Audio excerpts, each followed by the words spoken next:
Bonjour à tous et bienvenue aux vidéos de l'Éco-Marché d'avril, une revue mensuelle de l'actualité dans le secteur des grains.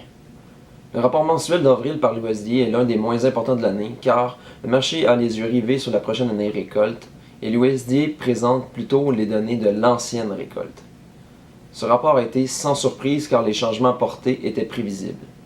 Une baisse de la production en Argentine pour le maïs et le soya, une augmentation de la production au Brésil pour le soya et une diminution pour celle du maïs, et une baisse des exportations de blé pour l'Union européenne au profit de la Russie.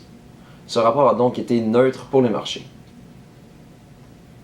En Amérique du Sud, des pluies sont tombées en Argentine, mais elles ont été trop tardives pour corriger la présente récolte.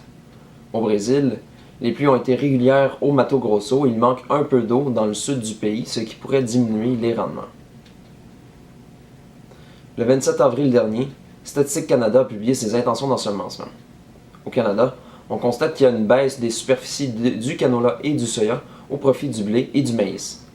Les légumineuses ont tous chuté en raison de la taxe indienne, sauf pour les superficies de légumineuses en raison des prix qui sont restés relativement stables tout au long de l'année.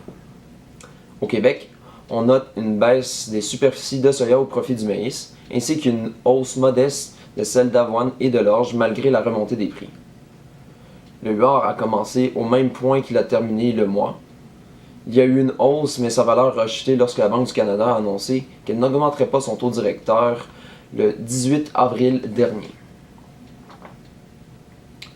Du côté du marché local, les bases du soya ont évolué au rythme du dollar canadien, tandis que celles du maïs se sont légèrement appréciées. Ce fut un bref aperçu de l'actualité d'avril. J'espère que cela vous a plu. Si vous voulez en connaître davantage, je vous invite à lire notre texte complet sur notre site internet au www.pjq.ca. Je vous donne rendez-vous dans un mois pour l'édition de mai. Au revoir.